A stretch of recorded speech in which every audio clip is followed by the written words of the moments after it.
Hello and welcome to the Voice of Reason podcast. I'm your host, Benjamin Boyce, and today's guest is Barnaby Dixon, who is an erstwhile stop-motion animator turned puppeteer and YouTube legend. I'm the YouTube sensation. He's the YouTube legend. In this conversation, we talk about his process going from stop animation into puppeteering and the ways in which the independent media device that we still have access to has given him the ability to make that his full-time gig.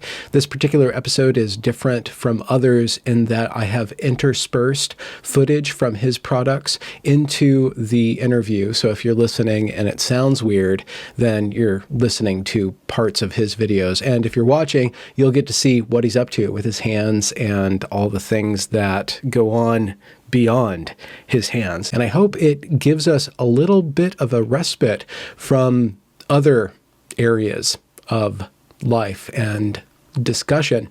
Hope you enjoy it. Here you go. This is Barnaby Dixon. When did you start doing this amazing YouTube channel? Thank you. I started the channel in 2011, and I think the first thing I uploaded was a film that I made 2 or 3 years before. That was a stop motion film, but I didn't really get any recognition. Well, some until I started doing puppetry, which would have been, I guess, 4 years later, something like that.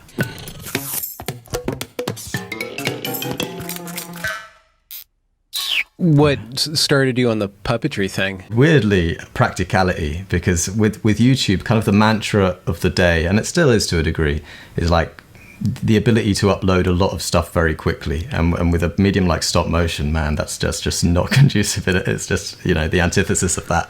So I was, like I say, I uploaded that one in 2011, and then I uploaded maybe another one 2 years later or something like that. And just, the workflow, or at least the amount that you could release, was just so minimal compared to what was apparently conducive to success. So I tried to figure out ways that I could speed up the workflow. Initially kind of working with something like a hybrid puppet / stop motion thing. So some elements that were puppetry, some elements that were stop motion. And then I got quite close to having something that was almost just completely live actionable, something that would work in real time. The great British seaside. To feel the salty breeze rush through my feathers. Soft, wet sand, oh joy of joys. Is there a surface on earth more pleasurable for the barefooten? Pebbles too have their charm, and lest we forget the proud fury of the waves thundering to balls.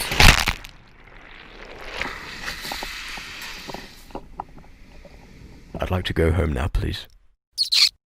So I was like, I'm going to invest some time into trying to get these mechanics all sorted, because that way, if I can work in real time, that means I can leave my room for one, but also sort of like have the puppet interact with animals and people and all that kind of thing. And that is, it wasn't really until that would have been around, I think around New Year of 2014-15, and it wouldn't be another year and a half until my channel had its first kind of viral video. So the videos I'm referring to before are the Dab Chick series that I did with this little bird puppet that I still do, but they didn't really.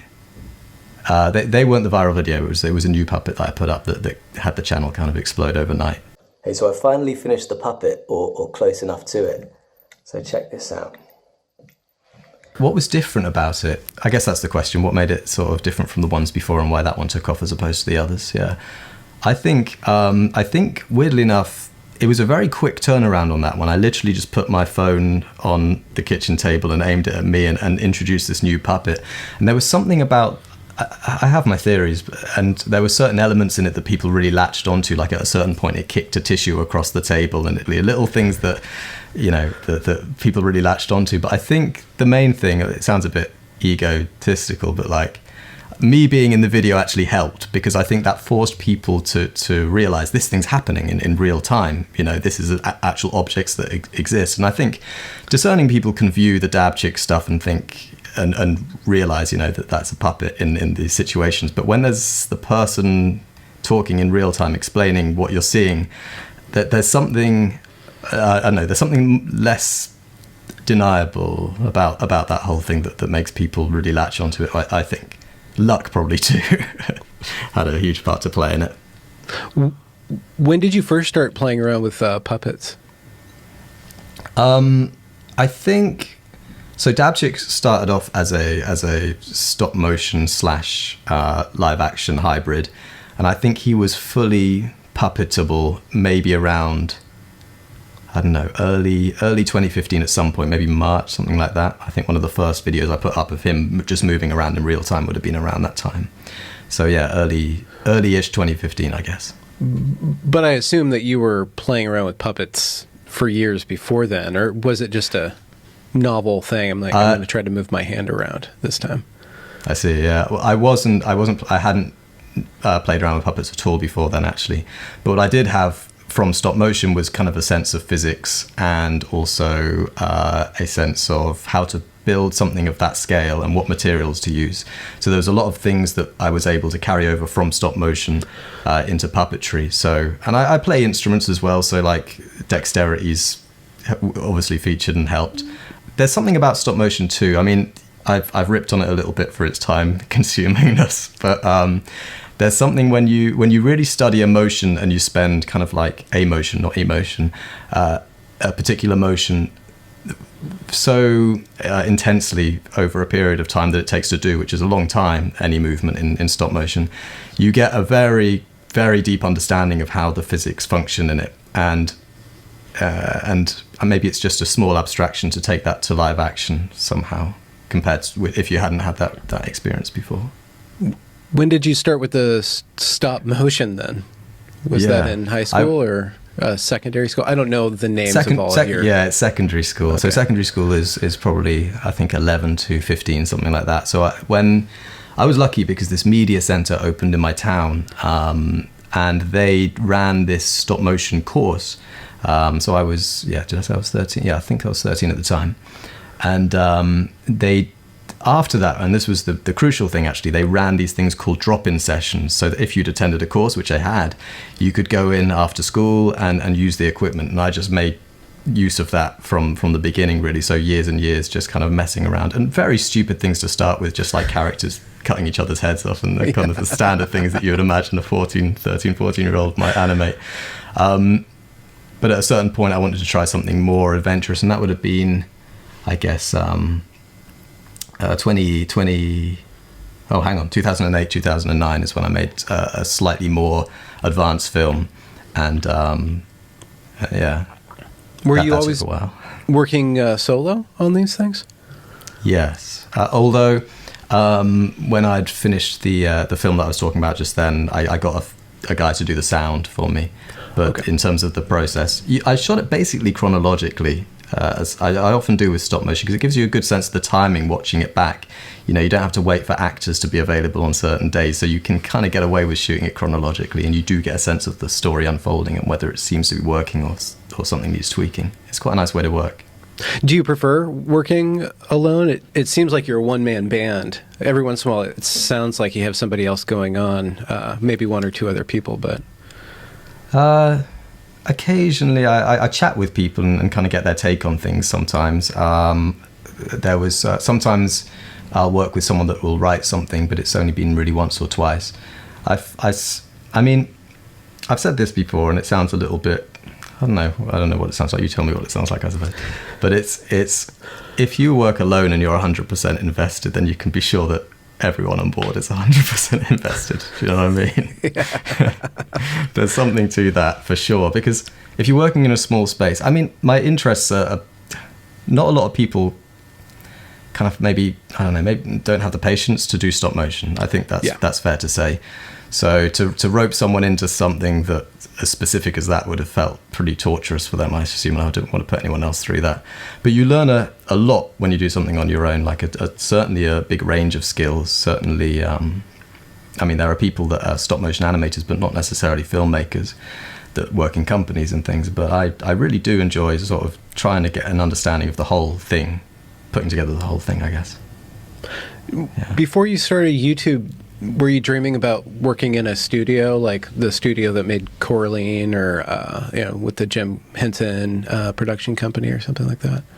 I thought that was the most viable path for someone with such specific interests. So I was aiming for, because it's quite close to where I live, there's a company called Aardman Animations, and they do the Wallace and Gromit films from the 90s, 80s, 90s, something like that. They're still making some, I think. Although I think one of the voice actors died that played Wallace, so I don't know if they'll do any more. But yeah, that being kind of close by would seem to be the most logical place to shoot for.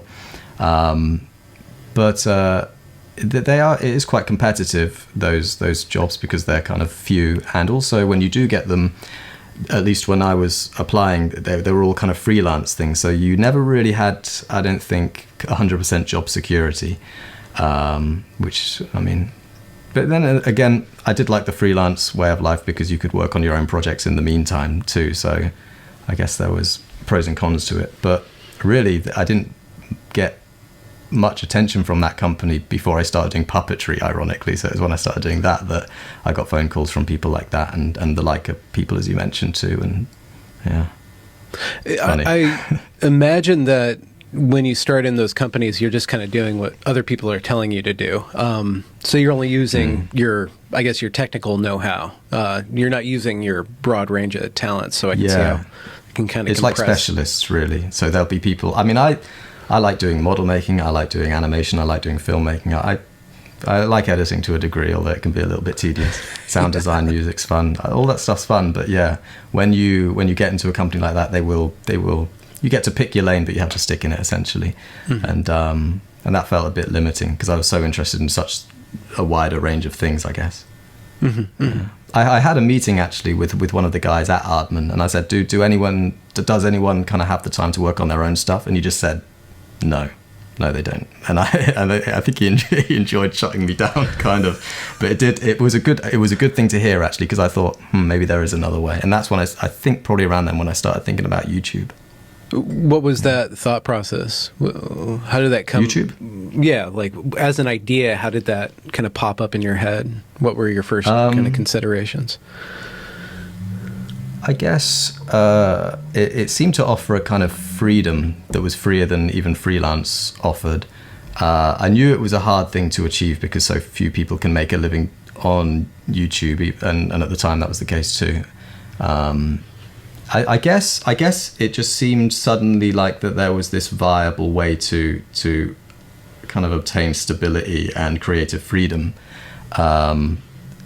And if you can make everything on your own, which I had been doing, then it seemed pretty viable in that way too. So yeah, it seemed like the best option. Was there? This might be a little too personal. Was there like a Bildungsroman arc where the people around you were saying, "Don't be an artist. You can't be an artist. You can never make it in the world. Go into programming or something." Like, did you have to resist pressure to not be an artist? And I'm asking that with young artists in mind who are trying to pursue a goal of becoming that full time.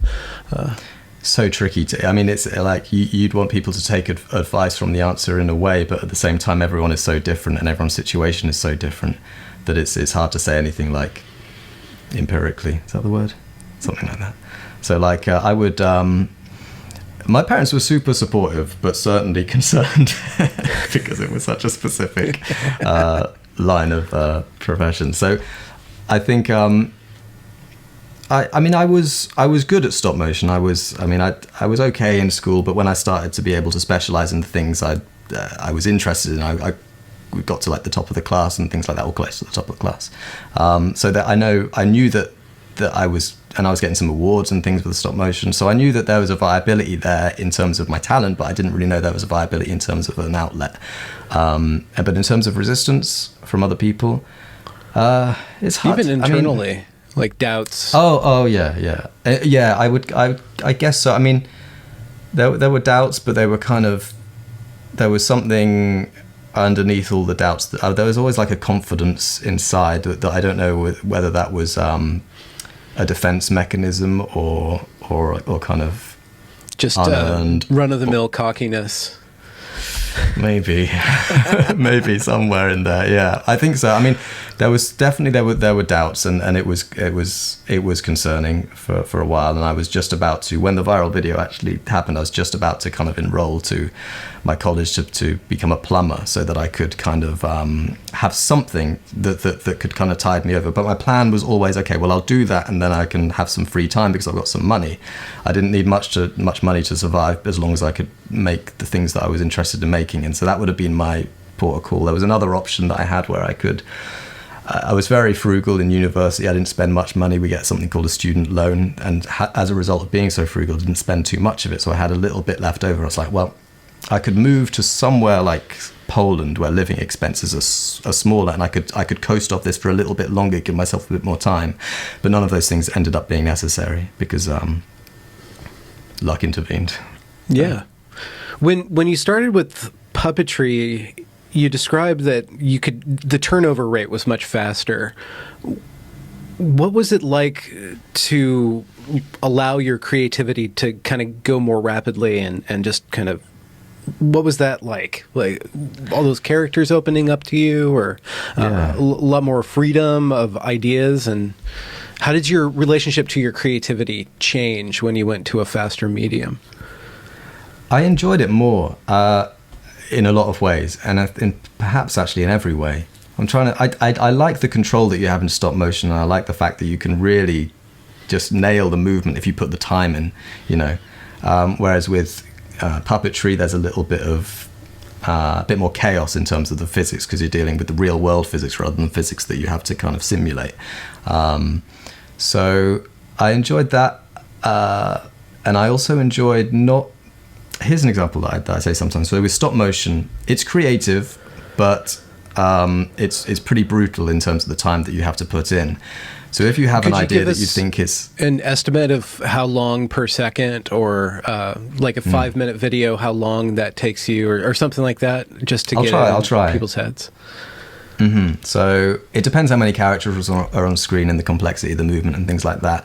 I think there's a scene in my film Esgos from 2009 that people are welcome to check out, where it's a scene where a bird comes in and sniffs around and stuff, and that was about 40 seconds, and that was about the fastest I was ever able to achieve in a day, 40 seconds worth of animation, I think. But most days, something like 6 seconds I'd be quite happy with. When I made that film, I was working in a supermarket part-time, not full-time. I can't remember how many hours a week I did. And by night I would go to this media center, who, I mean, credit to them. I'm so grateful for them, because they allowed me to have this space. They allowed me to have a key to this place. So after work or early in the morning before work, I would go in and work there and create this thing, which ended up being about a 3-month process for that particular film. So yeah, it's pretty grueling.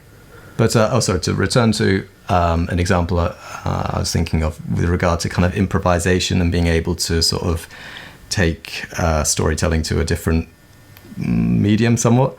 I got a bit concerned with stop motion, because I do enjoy improvisation, and I think that comes across a little bit in the series that I do, and rolling with things and having kind of chaotic external elements come in and influence the story somehow, like a dog sniffs him or something like that. But with stop motion, you might think about something funny to do at the time, like, it'd be funny if the character kind of scratches his butt here. But do I only think it's funny because I've been doing this for 12 hours? And am I going to take the risk to move that hand? It's going to take hours and hours. So you end up kind of casting away bits of improvisation on accounts of your mind being in kind of a bit more of a meditative or goofy place, maybe, just from being in the dark, not talking to people, that kind of thing. So it's I guess it's like, you want to be able to tell stories that people can relate to, but the medium is so unrelatable to be able to spend that amount of time on your own, that you wonder if you're kind of becoming somewhat unrelatable, and maybe that influences the art. That was a concern of mine. I'm sure there are people that can handle it, but I think it's a very specific personality type.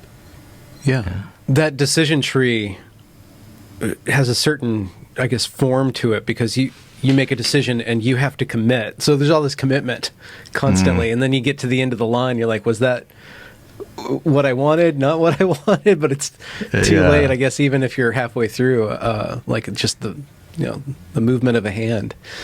Yeah, there's elements to it that are really helpful in kind of the opposite way. So, for example, setting up shots and creating something that has kind of like cinematic merit, you really have the time to do it because the camera is, small compared to a film camera, and the set is small. So if you want to get high angles, low angles, something that would look like it was on a crane, you can do all that stuff in stop motion. So you really have the ability to experiment. And since the process takes so long, why not spend half an hour just really finding that perfect shot? So in that way, it was quite freeing. But in terms of the actual process, when you take that first picture, you're basically locked in. It's like, I hope no one kicks the camera. I hope I don't, all that kind of stuff. So that was the limitation of it for me. And you described a kind of, I guess, 2 stages. You probably have more stages of your YouTube life, but there was the pre-viral video stage, and then you kind of went viral. In that year or however long that you were just doing puppetry and I guess just kind of keep on grinding.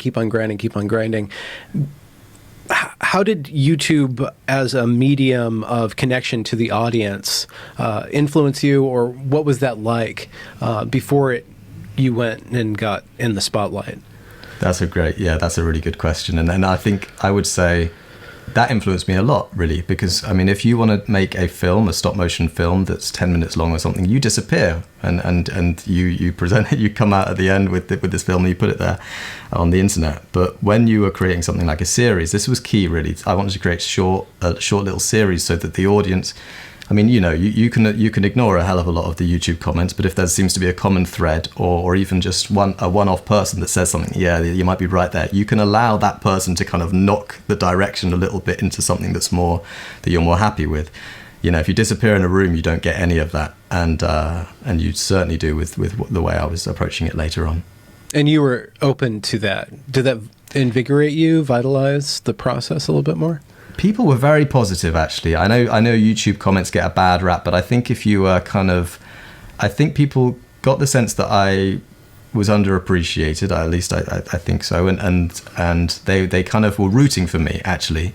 And I saw a side of the comment section that doesn't get too much exposure, but I had a really nice small group of commenters. It might be just 5 commenters per video that would just say what they liked and politely say what they didn't like. Which is surprising now. Although I don't get too much nastiness, actually. I'll be honest.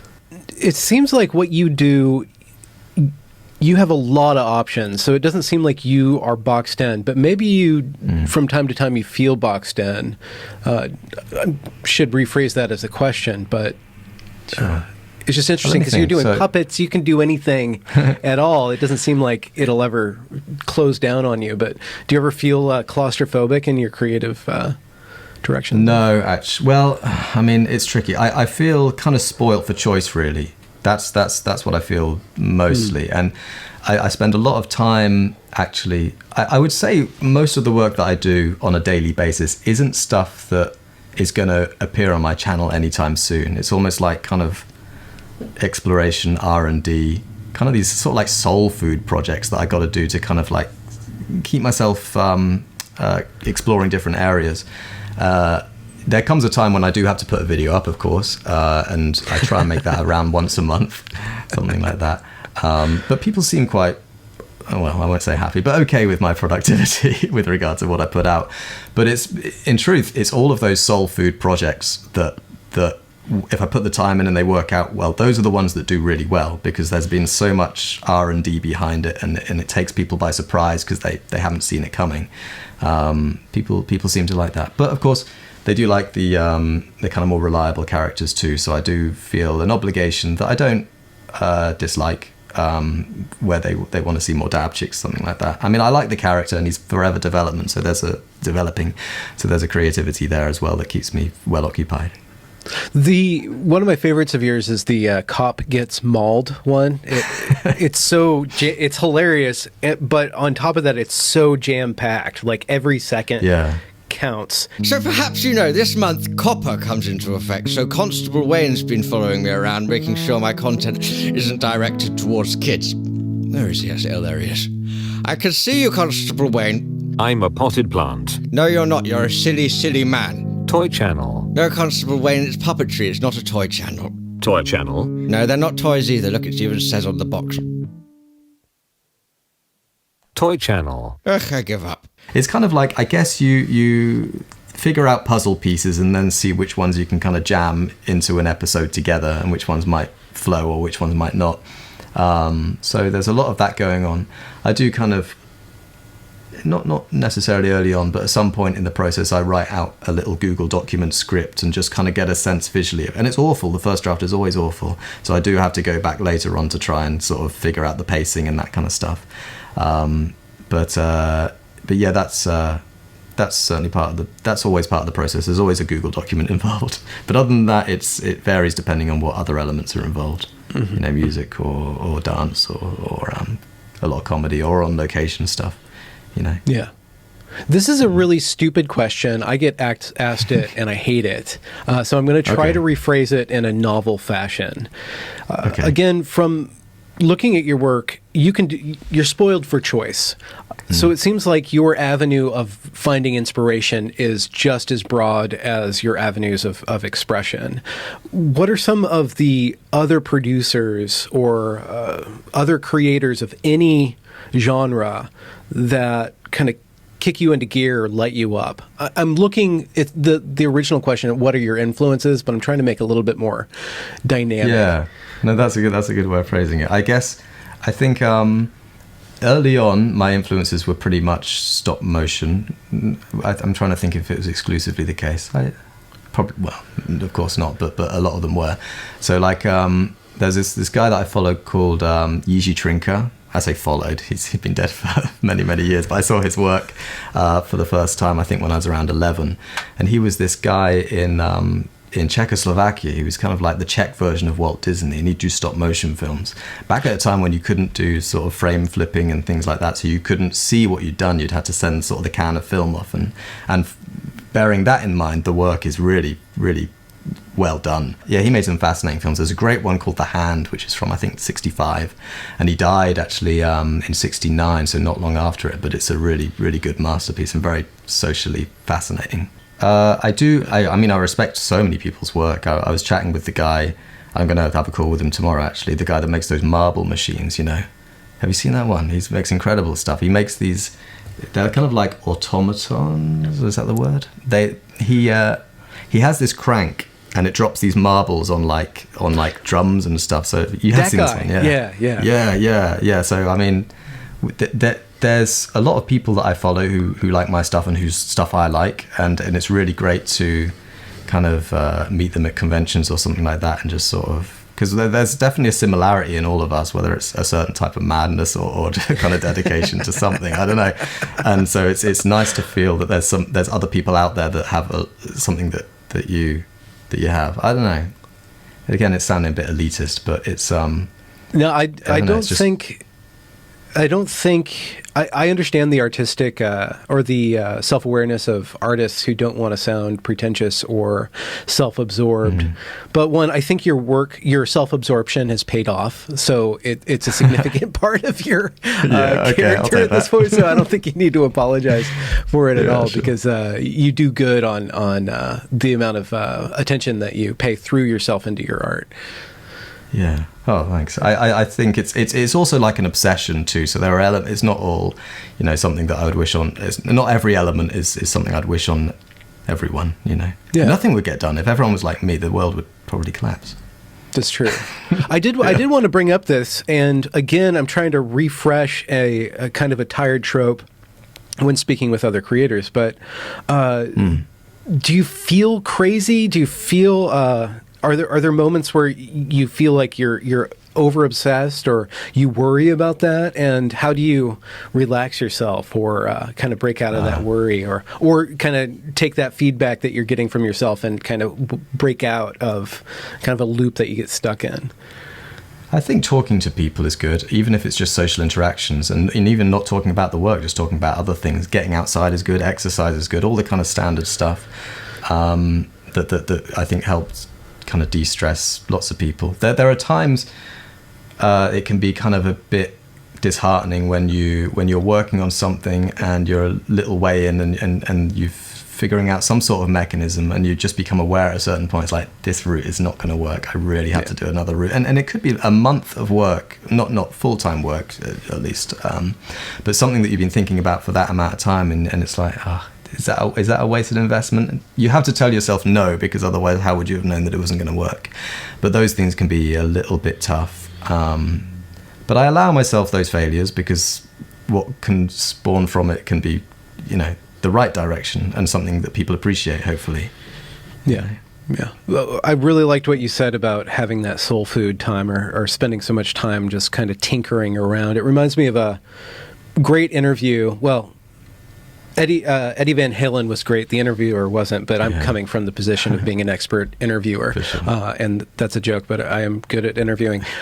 He just talks about his process of just breaking down these instruments and tinkering around with sound and playing around with amplifiers and going through that whole process of not caring about any sort of product, just caring about the process, I guess, would be the way of framing it. And I just released a video a few days ago where I just took a bunch of material that I had been sitting on and I repurposed it. And I didn't think that could be something that I could do, because I'd just been grinding and grinding and grinding. But what you're bringing up in me is the necessary play, the necessary failures, the necessary getting lost down rabbit holes, because you never know when in the future, if it doesn't work out in the moment, in the future, it's just more material. All you're doing is generating more material to play with at a later date. And if it's something that's a little bit of if it's kind of like a left field idea, like something you haven't explored before, and maybe that could be the reason it fails, because lack of experience in whatever medium you're trying out or whatever technique, you now have at least a dipped a toe in a kind of new realm of technical possibilities. So if you ever need to go there again, at least you've had some initiation. Yeah.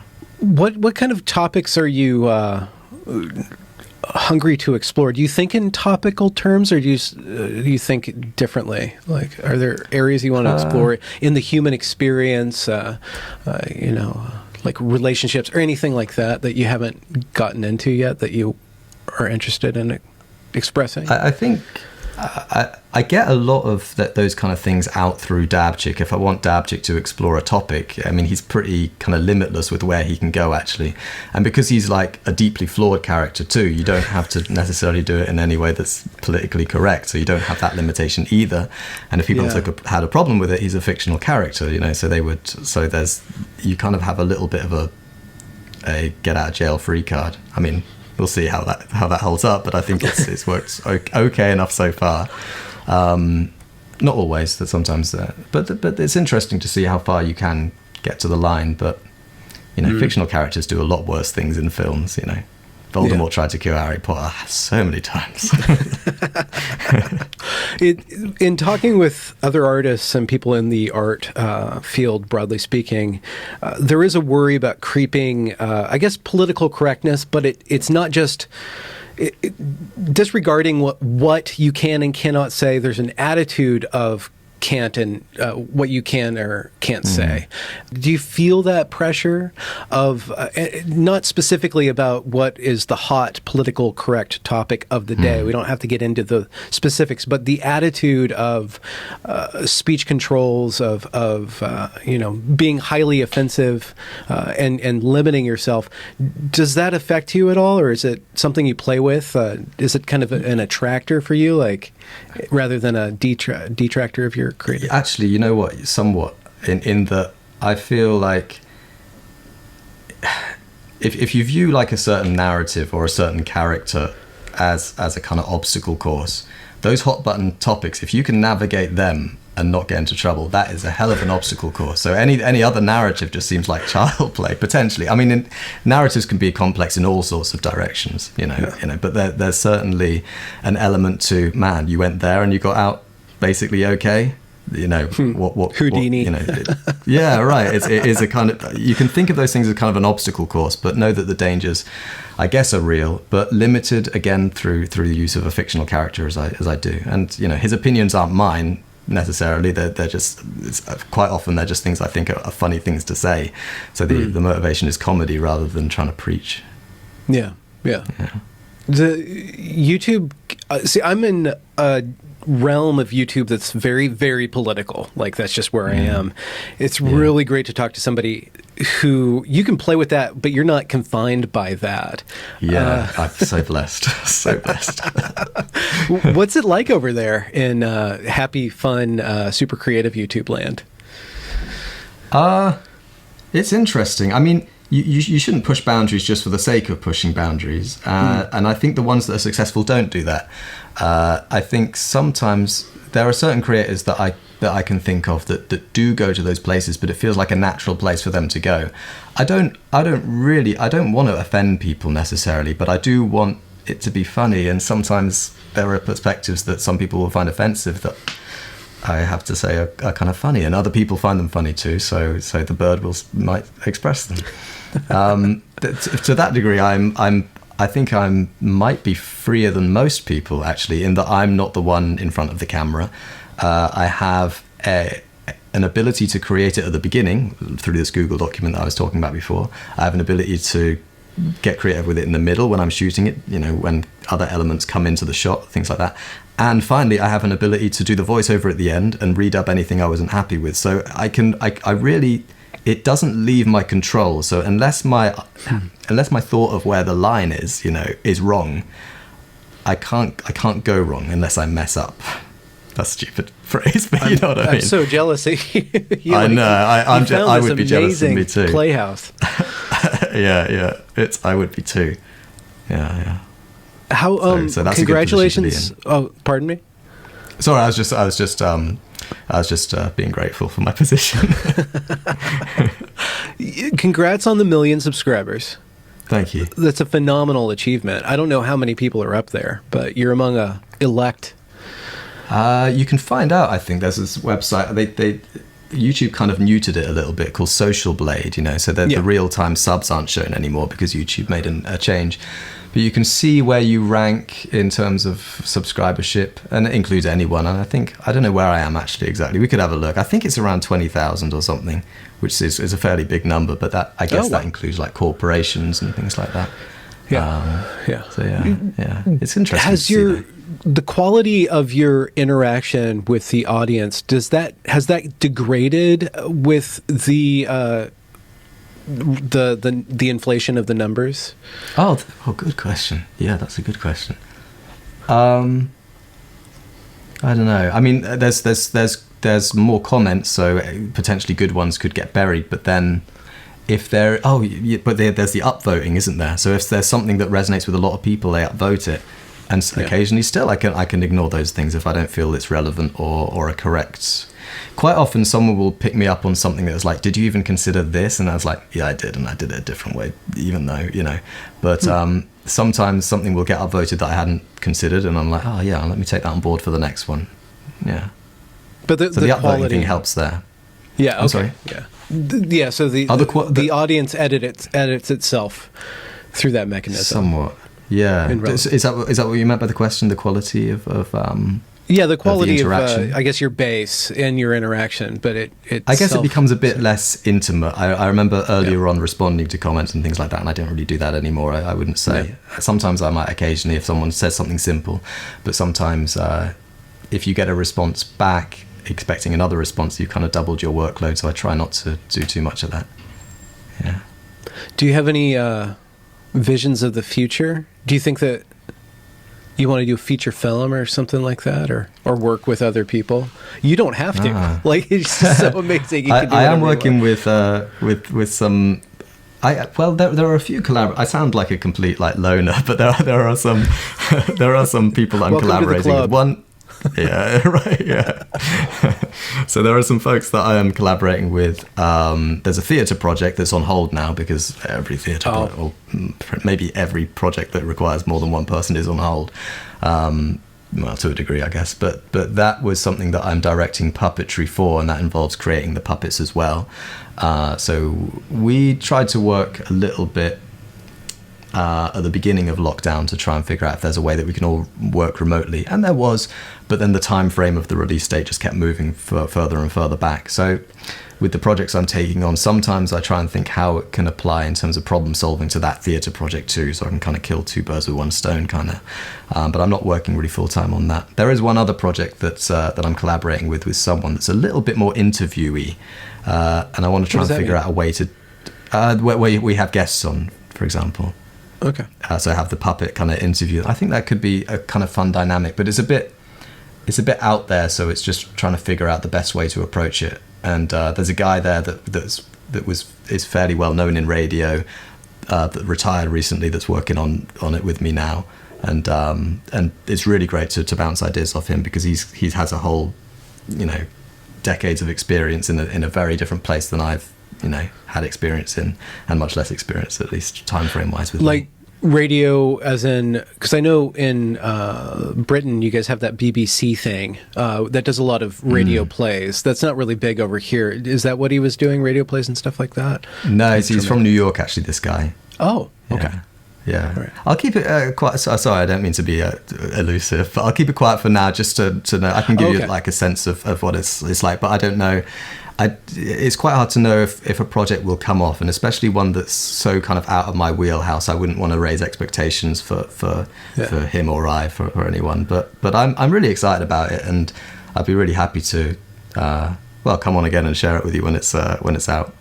Yeah. Do you have you talked about a theater project? Do you have a desire to do that? Does that sound exciting, to do something live with more full body kind of things?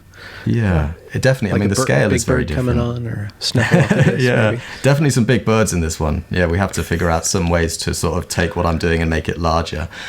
So there's a lot of kind of things that attach to your fingers and kind of amplify the movement in a way, or like visually amplify it. So it's kind of it's still my approach to it in terms of the fingers and hands are really integral and become part of the puppet, but there's a lot more mechanics required on legs and things like that in order to make these things, to bring these things up to the scale that they're supposed to be, which is kind of life-size scale, really. So we have things like cats and dogs, and we have a hyena too. That'll be more of a full body one, I think. But yeah, it's a fascinating challenge, and weight has never really been an issue with my puppets before because they're so small. I mean, it's good to get them as light as you can, for sure. You can make something light seem heavy with puppetry, but to make something heavy seem light is almost, well, it can be impossible, actually, because you can only, physics. So unless that you has hire been... MIT to build you a robot or something like that. yeah. We'll contact Lex Friedman, see what he can do. Yeah, it's so that's been a really fascinating challenge, and with going bigger, you kind of have more part of the puppet that isn't your hands, so you kind of design choices kind of open up a little bit there too, which is real fun. Yeah. There's all this hidden engineering behind everything that you're doing, where your ideas are bouncing off the material world, or bouncing off of actual matter. That causes you to think in a certain way. It's just fascinating that there's, I don't know if it's science per se, but it's a lot of technology that's going into this creative endeavor. That's, the technology is kind of hidden behind the creativity that you're doing at the other end. It's pretty fascinating to think about how much you think about this stuff, and then it kind of just comes off as something playful, something very silly. Yeah, it's obsessiveness that you try and find a way to package, I guess. Yeah. And it's my interest anyway. I mean, I do work a lot on what I do, and I try and stay healthy, and I exercise as much as I can, and all this kind of thing. But invariably what happens is I get just absolutely, the word is possessed by an idea or a project, and your sleep schedule gets pushed back further and further and further, and at a certain point you have to do a hard reset. So I think I'm probably around... I'm probably East Coast time at the moment, American East Coast time. So, but like maybe a few weeks ago I was on English time because I did another hard reset. So, but it's still a joy to do what I do, and it's such a rare position to be in that I kind of pinch myself every day. I feel really, really, really, really fortunate and happy that I'm doing what I'm doing. I can't think of any job that I'd want to do more. Yeah. So that's a rare thing. I know it's a rare thing. Yeah. what do you have like a project in the works that you're allowed to talk about for 2021, or like a vision of 2021 right now for your the arc of your channel or something like that?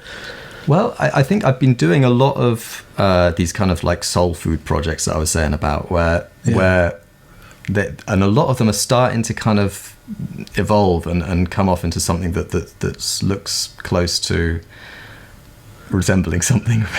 I don't know. So what could I talk about? I found this was surprisingly quick, actually. I found a way to make the puppets breathe fire. Oh, Yes. So that would be a really cool looking thing. So I'm thinking maybe do like a dragon or something like that. But we'll see. I haven't got all of the. I'm going to have to back engineer some things to try and get the actual device as small as possible, so I can fit it in a puppet's hand or inside the mouth of a puppet or something like that. But if that can work, that would be really cool. That would add another element to it for sure. Yeah. are you? Do you dabble in something like philosophy or some sort of higher thinking kind of currents that you intentionally or unintentionally come across? Are like anything from like exploring the nature of the human soul to like some sort of metaphysical or even political kind of theory that you're dealing with, or that? Yeah. Oh no, certainly. I think if you're gonna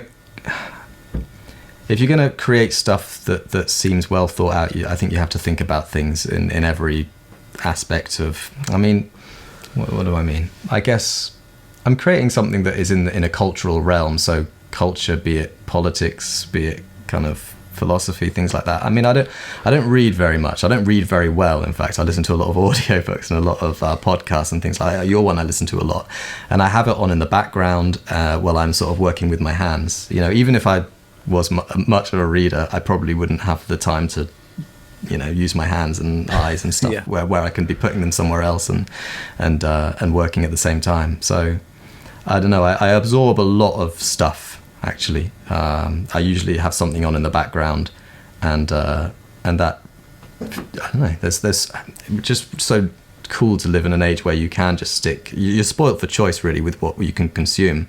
So anything that you're interested in, you can find, and yeah, if it's a podcast, it doesn't get in the way of your work. At least, especially if you're doing something repetitive, like sanding something or whittling something. You know what I mean? It's there's certainly kind of compartments of your brain that don't get affected by certain listening to things, or you know what I mean. It's easy to separate. Some things you can separate. If you're editing sound and listening to something, you can't do it.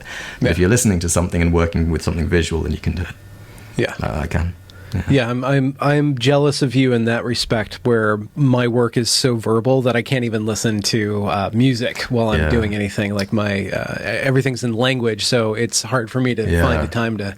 But I really enjoy podcasts. I really enjoy that kind of work. So I wish I had more hands-on kind of stuff. Do you ever go for like hikes or something like that with stuff like audiobooks in? That could be a nice way to kind of mix things up. A bike ride, yeah. Yeah, lovely, good idea. Yeah. What kind of, if you want to talk about this, and I know there's landmines here, but what is something that you're really kind of obsessing with in the cultural sphere, or something like in the intellectual sphere? Yeah, I'll give it a go. Yeah, well, I think there are a lot of topics that people feel very passionately about at the moment, and they've become kind of a bit like landmines, you know. So I would, you know, I don't want to take a political stance on things really, but I would like to try and find a way to kind of de-landmine the space a bit, like, and you can poke fun at things without necessarily causing offense. I mean, offense is taken quite regularly these days on a lot of different subjects, so you won't be able to please everyone all the time, but that's the case with art generally. So I think some way of being able to depoliticize, I suppose, or detoxify a conversation through kind of fictional characters and through comedy and through music and things like that. That would be a really cool project, because I do worry about people getting upset about things that they wouldn't have been so upset about not so long ago. Yeah, that's probably about as nebulous as I can make it, I guess. I don't know.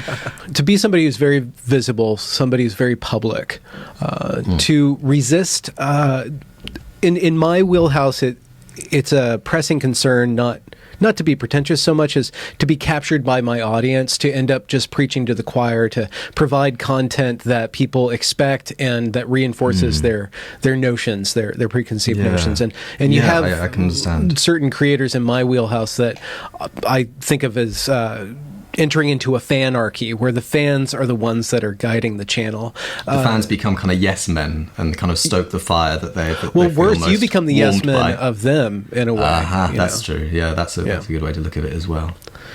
Yeah, I mean, that's another reason why the kind of soul food thing is so important. Maybe you need to take or one needs to take certain time out just to think, what am I interested in exploring? You of course, you have to find a balance between what the audience like and what you like, but it can't be a one-sided balance. Otherwise, things upend. Yeah.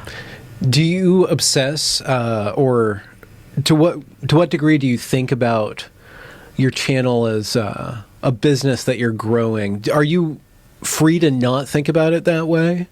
Not really. I do have to consider that. I mean, it's numbers or subscribers or views equals subscribers equals views, and views represents the income that you make, and the income that you make represents how well off you are. So you have to consider your own wallet through with things like that. But the reality of it, but I guess here's a way I try to look at it, where you could see that as a limitation, I suppose, or something that would require you selling out. You know what I mean? So it's like, you only do this because you. But at the same time, you're working with a limitation, and puppetry is, again, working with a limitation. I find limitations fun and interesting sometimes. They can help guide, if you let them guide it, or you let limitations guide your work in an interesting and informative way, you can do well out of limitations. You know what I mean? And if you see your audiences, or you see, let's say you view in part your channel as something that you have to kind of keep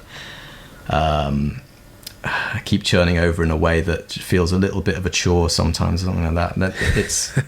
It's you have to. It's the reality. You have to balance that with what you want to do, I guess, and finding a way to do that is key. And it probably changes, and you probably reassess and all that kind of thing. But balances and limitations are good things. Yeah. They can be, not always, I guess. You mentioned I can't pronounce his name. You mentioned a Czech animator, and then Jan there's Svankmajer? I can't pronounce his name either. Whenever I said it to Czech people, they say it in a completely different way than I said it. Jan Svankmajer, the guy that did Alice and then the other guy with the hand. Yuji Trinker, saying his name wrong, I'm sure Trinker, too. So it's Jiri, a few accents above. I can't remember which letters, and TRNKA. I think some more accents involved in that part of his name too. Both of those guys are auteurs. It seems like, at least Svankmajer, who I'm more familiar with. Trinker too, I would say. Yeah. Kind of very just doing their own thing. And doing it well in a way. I don't know how well off they were at that period of time, or what they had to rely on government grants or something like that. But both of them, I guess, were grew up in the Eastern Bloc, I guess, and probably did the majority of their work. Svankmajer was a little bit younger, I think, or at least survived a little long. He's still alive, isn't he, Svankmajer, I think? Yeah. So there were limitations there too. I mean, but some incredible art came out of the communist era. There's some wonderful futurism. I listen to the Red Army Choir very often, and I just love that stuff. It appeared, it's really beautiful arrangements and things. I mean, it was all about how great Russia is, but if you don't speak Russian, you don't get bored of that. Do you have like a vision in your head of like 10 years down the road or 20 years down the road of opening like becoming more of a manager, opening a production company, or do you think that? I think I would have to delegate, really. I think if it ever got to that stage, I love to kind of start things off, and if other people can kind of take over at certain points, I would delegate if I trusted them enough to do it. I love the R&D side of things. I love to find things that are new. I like to explore new ground that hasn't been found before. That's my favorite part of the whole thing. So if I stumble across something that becomes, I don't know, economically viable, or someone wants to buy, I think I probably would be open to it. I'd probably keep Dabchick to myself, I suppose, because it's kind of like the spokesperson of the channel, and I wouldn't want to lose control there. But if I had faith that people would be doing justice to it, and then I could foresee a future where I'm able to do something like that, maybe. But to be honest, I enjoy what I do so much anyway. If I didn't grow exponentially or anything, you know, I wouldn't. It's so rare that I've got in this position to start with. So few people are able to get in this position anyway that it's like, what more do I want, really? I mean, it will go places, and it is going places, but... Yeah, you know. yeah. You reached out to me. I was surprised that you listened to me, and I went and I checked out your channel, and the first thing that I saw, and I don't. This might come off wrong, but like I think it was the pirate video.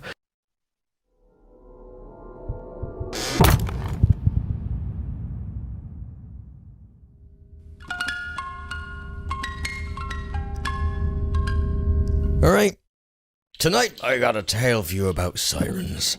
The Greeks imagined them to be part bird, part woman. In Anglo-Latin culture, half woman, half fish. Top half woman, bottom. Doesn't really matter how they look, it's their voices you want to watch out for. Singing songs so beautifully they lure sailors to a watery demise.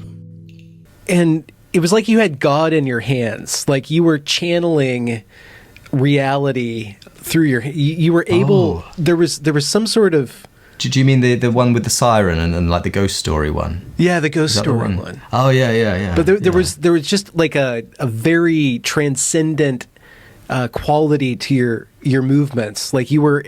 I don't know. I don't know how to frame it. It is a compliment. I don't know how you take those, or no, it's good. If your culture allows those. Well, I don't know, but we're getting better at it, maybe through American influence. Who knows? But no, thank you. That one was. I worked really hard, and it's very fresh in my memory. That one. I had an idea, maybe last Halloween, of something that I could do, and just had slowly kind of whittled away at the script, and actually most of the script came together about 2 weeks before Halloween. So I was just really kind of going. That I would say that was a 10-day full-time, day and night, as much as I could. I mean, I did get to sleep on occasion, but that was brutal, and thankfully turned out. I'm really happy with that one. That might be the best video on my channel. I think it might be. Well, every aspect of it was just packed. The writing, that writing, it was all timed out. It was all rhymed. It was just like crafted. Yeah. Everything was crafted all the way up and down. Phenomenal that you. And by did the way, that feel free to Crunch. overlay any parts of it as we're talking on your video, so people can get a sense of how it looks. Oh yeah. Okay. Yeah. Just feel free to. Yeah. Well, you're not going to copyright strike me if I do that. I will, but I need. No. I'll give you a week. No. Feel free to. It will provide some good context for people, I think. I was really happy with how that one turned out, and but of course I want to do better next year, and so I'll have to think about how to do that.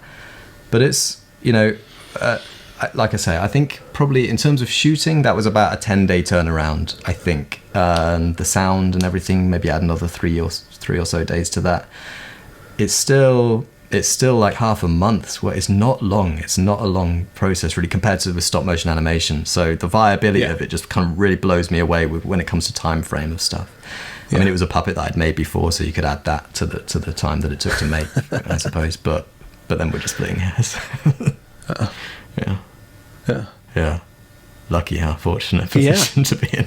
It's great that we have people in our culture that can have fun and translate that into something that is like an artifact. I guess I just described the artist. Just an essential part of our culture. It's so great that we're in an age where that I think the reins of that are in the hands of the individual. Yeah, I mean, I go to art galleries occasionally, and I find stuff that doesn't resonate with me too much quite often. But I can go on Instagram, and I've been following a lot of painters recently, and the level and the type of realism that they're able to create. I can't believe how good people are at painting these days. It's not some of it is photorealistic, but not necessarily. A lot of them can kind of tap into some level of realism that I didn't even know was possible, and it's. There's some mad talent out there, and the internet is really helping us figure out where those people, that those people exist, I suppose. Yeah, and then therefore giving them the ability to make a living if enough people appreciate them, which is another wonderful aspect to it. Yeah. So, what should we plug other than your channel? Do you have like merchandise? Do people get dad chick? Yeah, I should do that at some point. Toys R Us? Not yet, but one day maybe. Well, I guess if people just Google my name, which is Barnaby Dixon, Barnaby Dixon, they can find. I do have an Instagram account and a Twitter account, but yeah, most of the stuff's on YouTube. There are some things on Instagram that I put there that I don't put on YouTube, so if you're interested in what I do, it might be worth following me there too. I have a Patreon account too, which I guess you could find by typing in my name and Patreon afterwards on Google, I suppose. But yeah, that's where you can find me. Congratulations for reaching the end of the discussion. If you enjoyed it, do be sure to leave a review or a comment or a thumbs up or whatever you need to do to show that glorious algorithm that this is some good stuff. And do be sure to go and check that back catalog, as it is brimming full of fantastic conversations. Links to provide monetary support are down there in the description as well. Have a good night. We can jump back in if you want. I'm still recording the audio. If you want to jump back in, we're free to. When you're out and about doing your thing, how do you deal with people like looking at you, or what's that like? How does that add things to the process? I do get. It's a weird thing to be doing, like visually, just for people to be, and of course people will stare. But that it's quite nice to go out with like a friend and do it, because company validates. Yeah, you have security too if anybody starts messing with you. Exactly. Yeah, potentially. Yeah, I mean, it doesn't happen that much, but it could do. Yeah. And again, it has, but not very. Do you have a gimbal that you're using? No, I do it by hand. There's a lot of optical stabilization that phones have now, and I suppose that's what's being used, that makes it look bearable at least. There is a lot of really cool technology out there. There's these little tiny gimbals I've seen, and maybe I'll invest in one of those one day. But there's something so useful about having the thing, especially since I'm essentially one-handed when I shoot. So I have to keep the phone in my left pocket. If I keep it in my right pocket, it's a pain. And the fact that it's so flat and can fit in your pocket just means that you are just ready to get out at any point. And it's still 4K. I mean, it's like it's not the most beautiful buttery 4K that you can imagine, but it's 4K. It still counts. So those live shots where you're just trotting around, that's all phone usually, always. I think pretty much always when it's out and about. Yeah, I think I can hold it in a way that's it took some practice. At the beginning it was a bit harder to do. A lot of them have wide angle settings too, which is nice, because even though I can only get that far away from the puppet, so if you have a wide angle you can really create a diversity of shots and give people the sense that they're so you're walking along, like this is more difficult than chewing gum and walking, because you're walking along, you're doing a puppet, you're filming. Do you watch, and you have to be watching the camera, or you get a kind of muscle memory as to where the camera's looking. So there's things that I've been able to capture where I'm not looking at the camera at all, but just I'm aware of what angle I'm holding the phone, so that if someone interacts with me, I can get the camera on them, and they don't know they're being filmed, but I just know the angle to hold it at, kind of. If they, I don't want to interact with people that don't want to interact with the puppet, but occasionally there's some real funny moments that have come just like from people being confused as to what I'm doing. Yeah, have you gone to rallies and stuff and like interviewed people via your hand puppet? That would be fun, wouldn't it? There's lots of opportunities or other angles that I could explore. The real-time talking as Dabchik, I haven't done too much. There's occasionally when he's like singing a song or something, and I'll do that live, because it's just harder to resync afterwards if it's like one take. But yeah, there's definitely a lot of possibilities there. It's hard to imagine that he would be quite as funny, because lines that you have the time to think about and really refine, just in the same way that it is with stand-up comedy, are going to be funnier than ones that kind of come off the cuff. Yeah. But at the same time, it's there can be a spontaneity to improvisation, but whether people would know that I'm improvising or not, you're talking through a hand duck chick. I think they'll have some idea that there might be some comedy involved. Yeah, I should hope so. Yeah.